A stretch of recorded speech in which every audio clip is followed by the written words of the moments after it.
வணக்கம். ஜவைஜட் from Javadupatti Pudur. Power writer அப்படிங்கிற அந்த யூடியூப் சேனல் மூலமாக உங்களை மீண்டும் சந்திப்பு ரொம்ப மற்றட்ட மகிழ்ச்சி. அத்தோட எங்கள் சேனலை சப்ஸ்கிரைப் பண்ணுங்கள், பெல் பட்டன் அழுத்த மறந்துடாதீங்க. அத்தோட எல்லாத்துக்கும் ஷேர் பண்ணுங்கள். ஒரு 2 வாரத்துக்கு முன்னாடி தான் புகழ்ந்து வரலாறை சொல்லி ஒரு வீடியோ போட்டோம்.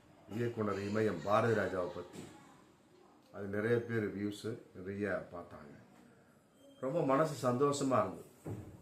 ஒரு பாரதி ராஜா அப்படிங்கிற பேரில் திரை உலகையே தலைகீழாக மாற்றியவர் அப்படிங்கிற பெருமை அவர் ஒருத்தர் தான் சாரும். இந்த அளவுக்கு ரொம்ப பிரபல்யமான, ஒவ்வொரு ஷாட்டையும் கூர்ந்து கவனிக்கக்கூடிய, இன்று நடிகராகவும் மாறிவிட்ட ஒரு அற்புதமான ஒரு இயக்குனர் பாரதி ராஜா அப்படின்னு ரொம்ப புகழ்ந்து அந்த வீடியோ இருக்கும். இன்னைக்கு அந்த பாரதி ராஜாவுக்கு மிக சோகமான ஒரு நிகழ்வு. அவருடைய பையன் இன்னைக்கு நம்மிடம் இல்லை. பையன் பேரு மனோஜ். அதாவது நடிகராக, தயாரிப்பாளராக, பாடகராக, இயக்குனராக பலவிதமான முகங்களில் மலர்ந்த ஒரு அற்புதமான ஒரு பையன் நடிகர் மனோஜ். திடீர்னு ஒரு இருதய வலி என்ன பண்ணியிருக்காங்க, அட்மிட் பண்ணியிருக்காங்க. அம்ஜிக்கரையில் உள்ள டாக்டர்கிட்ட ஒரு ஹாஸ்பிட்டல் அட்மிட் பண்ணியிருக்காங்க. உடனே இருதய அறுவை சிகிச்சை. இப்போ என்ன, பைபாஸ் சர்ஜரியாக தான் இருக்கும். சில பேர் கிட்னி 2 ஃபெயில் அப்படிங்கிறாங்க. பைபாஸ் சர்ஜரி அப்படிங்கிற இருதய ஆப்ரேஷன் அப்படின்னா பைபாஸ் சர்ஜரி தான். ஆப்ரேஷன் பண்ணக்கூடிய அளவுக்கு இருக்கக்கூடிய சமயத்தில் பண்ணவரு அடுத்த நாளே மாரடைப்பு இறந்துடுறாரு. அதான் ஒன்றும் புரியல.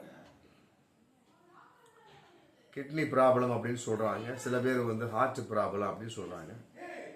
இது வகையில் ஒரு மறைக்கப்பட்ட உண்மையாக கூட இருக்கு. நமக்கு அது தேவையில்லை.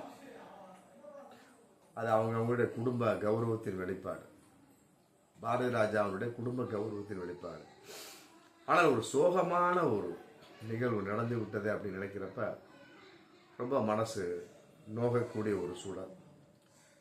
பாரதி ராஜாவுக்கு இப்படி ஒரு நிலைமையா? அவரை வச்சு ஏகப்பட்ட பேர் இன்னைக்கு ஃபீல்டு. ராதிகா அப்படி அடிக்கிட்டே போகலாம், ரேவதின்னு சொல்லிட்டு அடிக்கிட்டே போகலாம். ஏகப்பட்ட பேர். அவரிடம் கன்னத்தில் அடி வாங்கி எத்தனை நடிகர்கள் இருக்கிறாங்க. இன்னைக்கு அவங்க டாப்ல இருக்கிறாங்க. சும்மா சொல்லக்கூடாது. சொல்லுவாங்க தெரியுமா, மோதிர கையால குட்டுப்படும். குட்டுப்பட்டாலும் குட்டு பண்ணுப்பா, மோதிர கையால குட்டு பண்ணுப்பா. அது மாதிரி அன்னைக்கே ஒரு மிகப்பெரிய ஒரு எதிர்பார்ப்பு உண்டு. ஆமாம், குட்டுப்பட்டாலும் குட்டுப்படணும், அடி வாங்கினாலும் அடி வாங்கணும். பாரதி ராஜா படத்தில் எப்படியா நடிச்சுன்னுப்பான். அப்படியே ஏகப்பட்ட பேர் சென்னையை நோக்கி இறங்கிய ஒரு காலம். இன்னைக்கு எப்படி வட இந்தியர்கள் வட இந்தியாவில் சென்னை நோக்கி வண்டியாக இறங்கிட்டு இருக்காங்க. அது மாதிரி எங்கள் காலத்தில் பாரதி ராஜாவிடம் இயக்குனராக ஏதோ ஒரு வகையில் ஒரு நடிகனாக அறிமுகமாகிவிட வேண்டும். அவர் கையில் குட்டுப்பட வேண்டும். இல்லையா அவர் யூனிட்ல ஏதோ ஒரு வகையில் ஏதோ எடுபுடி வேலையாக செஞ்சு போட்டு வண்டியாக திருட்டு ரயில் ஏறி, அன்னைக்கெல்லாம் காசு தான் கிடையாது, திருட்டு ரயில் ஏறி சென்னை திரும்பவும் அதே திருட்டுத்தனமாக தங்கள் ஊருக்கு சென்ற பலவிதமான முகங்கள் இன்னைக்கு பிரபலியமாக இருக்கிறாங்க, பிரபலியம் இல்லாமல் இருக்கிறாங்க. அந்த அளவுக்கு பாரதி ராஜாவுக்கு பெயர் உண்டு. அன்றும் உண்டு, இன்றும் உண்டு. அப்படிப்பட்ட ஒரு இயக்குனருக்கு, இயக்குனர் இமயத்துக்கு மிகப்பெரிய ஒரு சோகம். பையன் இறந்துட்டார். அதாவது திடீர் மரணம் அப்படின்னு சொல்லப்படுது. ஆமாம், திடீர்லாம் மரணம் ஏற்படாது. முன்பு இருந்த ஒரு விஷயம் பெரிதாக இருந்து பிறகு மரணமாக ஒரு விஷயம். பொதுவாக இவர் குழந்தை நட்சத்திரமாக நடிச்சிருக்கிறார். குழந்தை நட்சத்திரமாகவே அவருடைய அப்பா படத்தை நிறைய நடிச்சிருக்கிறாரு. மற்றபடி தெற்கு புளோரிடா போய் அங்கே உள்ள பல்கலைக்கழகத்தை இயக்குவது எப்படி, தயாரிப்பது எப்படிலாம் கற்று வந்தவர். அப்புறம் மணிரத்னம், பாரதி ராஜா அவர் அப்பாட்டையே உதவி இயக்குனராக பணியாற்றியவர். ஆமாம், அந்த அளவுக்கு. அப்புறம் எந்திரன் படத்துக்கு இவர் தான், ரஜினிகாந்த் எடுத்த எந்திரன் படத்துக்கு சங்கர் இயக்குனர் இல்லையா, அதுக்கு இவர் தான் உதவி இயக்குனர். அந்த அளவுக்கு உயர்ந்தவர். மற்றபடி 1999 தாஜ்மஹால் அப்படிங்கிற படத்தின் மூலமாக நடிகராக அறிமுகமானார். அதுக்கு யார் இயக்கம்னா பாரதி ராஜா. எத்தனையோ பேர் தன்னுடைய மகன்களை வந்து அறிமுகப்படுத்துகிறாங்க. நம்ம ஏன் விடுவானுங்க போட்டு தன்னுடைய பையனை வந்து 1999 தாஜ்மஹால் அப்படிங்கிற படத்தின் மூலமாக அறிமுகம் செய்து பச்சாரு. அந்த படம் சுமார் தான், அப்படி ஒன்றும் பெருசாக வெற்றி அடையவில்லை. அப்புறம் அதுக்கு பின்னால் சமுத்திரம், கடல் பூக்கள், ஈரநிலம், மற்றபடி சாதுரியன், மாநாடு, விருமன் சொல்லிப்பட்டு ஏகப்பட்ட படங்கள்ல ஹீரோவாகவும் நடிச்சிருக்கிறாரு, குணச்சித்திர வேடத்திலே இருந்து நடிச்சிருக்கிறாரு, மற்றபடி வில்லனாகவும் நடிச்சிருக்கிறார். அதில் இந்த தாஜ்மஹாலில் வந்து ஒரு பாட்டு பாடியிருக்கார். ஏஆர் ரஹ்மான் இசையில் ஒரு பாடல் பாடியிருக்கார். சமீபத்தில் செஞ்ச ஒரு விஷயம் என்னன்னா, நடிகர் மனோஜ் பாரதிராஜாவோட பையன் என்ன பண்ணார் அப்படின்னா, சிவப்பு ரோஜாக்கள் எல்லாரும் பார்க்க முடியாத எல்லோரும் பார்த்திருக்கக்கூடிய தவற விட முடியாத ஒரு படம்னா சிவப்பு ரோஜாக்கள். பாரதிராஜா வித்தியாசமான ஒரு படம், சேம் இங்கிலீஷ் படத்துக்கு ஈக்குவலாகவே இருக்கும். இந்த கதையை வந்து 16 வயதுக்கு முன்னவே வந்து எஸ்பி பாலசுப்ரமணியன்ட்ட பாரதிராஜா சொன்னாராம். சென்னையில் ஒரு வீட்டில் தங்கியிருந்தப்ப அப்போ சொன்னார், டே என்னடா இப்படிலாம் வித்தியாசமாக யோசிக்கிற, பார்த்துப்பா இது தமிழ் சினிமா, நீ பாட்டு வந்து உள்ளே வந்து ஏதாவது குட்டிகளா பாட்டு எல்லாத்தையும் ரூட்டை மாற்றிடாத அப்படின்னு எஸ்பி பாலசுப்ரமணியன் அன்னைக்கே சொன்னாராம். அவர் சொன்னது இன்னைக்கும் உண்மைதான். ஆனால் எஸ்பி பாலசுப்ரமணியன் நம்மிடம் இல்லை, ஆனால் பாரதிராஜா நம்மிடம் இருக்கின்றார், பக்குவமாக பத்திரமாக இருக்கின்றார். வாழ்த்துக்கள் இறைவனுக்கு. அந்த அளவுக்கு இன்னைக்கு வந்து உயர்ந்த ஒரு விஷயத்துல இருக்கிறாரு. அன்னைக்கே சொல்லியிருக்காரு எஸ்பி, அந்த படத்தை வந்து ரீமேக் பண்ணி என்ன ஏதாவது பண்ணலாம்னு சொல்லிட்டு இயக்குனராக அதன் மூலமாக பண்ணலாம்னு சொல்லிட்டு திட்டமிட்டிருக்கார். பையனுக்கு கொடுத்துருக்கார் மனோஜுக்கு. அது சக்ஸஸ் ஆகலை. அப்புறம் என்ன பண்ணிட்டார், 27/10/2023 மார்கழி திங்கள் அப்படின்னு படத்தின் மூலமாக இயக்குனராகவே அறிமுகமாகிறார். யார்? பாரதிராஜா பையன் மனோஜ்.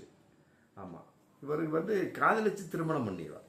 நடிகர் மனோஜ் வந்து காதலிச்சு திருமணம் பண்ணிடுவார். 19/11/2005 நந்தனான்னு ஒரு நடிகை, அந்த பொண்ணை வந்து மலையாள நடிகை காதலிச்சு திருமணம் செஞ்சவர். அவங்களுக்கு வந்து ஹர்ஷினி, மதிவதனி கூட 2 மகள்கள் இருக்கிறாங்க. இவங்க எப்படி காதல் வந்தது அப்படின்னா, சாதுரியன் அப்படிங்கிற படத்தின் மூலமாக இணைந்து நடித்ததன் மூலமாக மனோஜுக்கும் நந்தனாவுக்கும் காதல் ஏற்பட்டு அப்புறம் கல்யாணம் பண்ணிட்டாங்க. எந்த ஒரு பிரச்சனையும் இல்லை. பாரதிராஜாவை பொறுத்த வரைக்கும் 2 பசங்க, ஒன்று மனோஜ், இன்னொன்று வந்து மகள் ஜனனி. இவர் வந்து 11/9/1976 பிறந்தவர். இறக்கும்போது ஒரு 48-49 வயசுக்கு சொந்தக்காரர். யாரு? மனோஜ். ஆமாம். மற்றபடி வந்து மிகப்பெரிய ஒரு சாதனை அப்படிங்கிறப்ப பெருசாக பண்ணல. அப்பனுக்கு புள்ள தப்பாம பிறந்துச்சுபடி சொல்லுவாங்க. அது வந்து பாரதிராஜாவுக்கு வாய்க்கவில்லை. அது 2 ஒருத்தவங்களுக்கு தான் வாய்ச்சிருக்கு.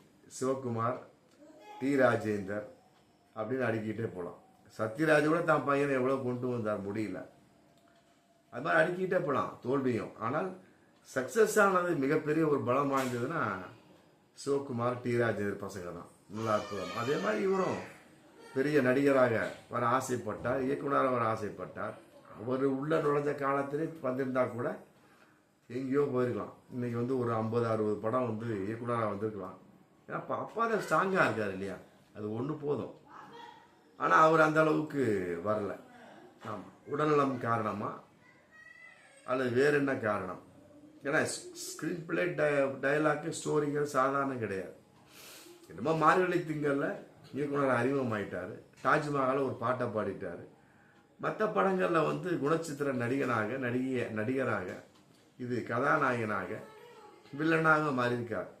இருந்தாலும் அவர் நினைத்த அந்த இலக்கு, பாரதிராஜாவை நோக்கி இலக்கை தொட்டு விட்டாரா என்றால் இல்லை.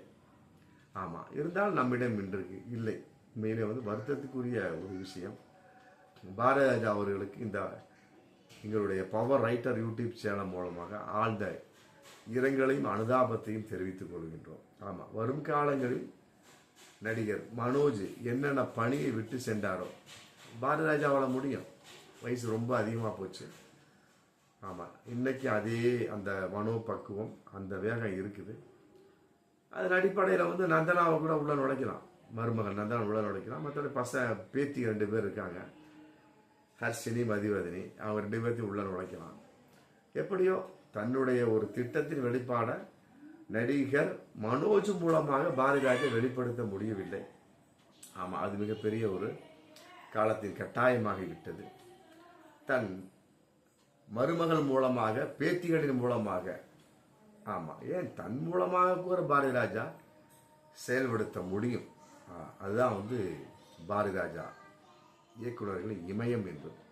பார்ப்போம் மீண்டும் அடுத்த வீடியோ. நன்றி.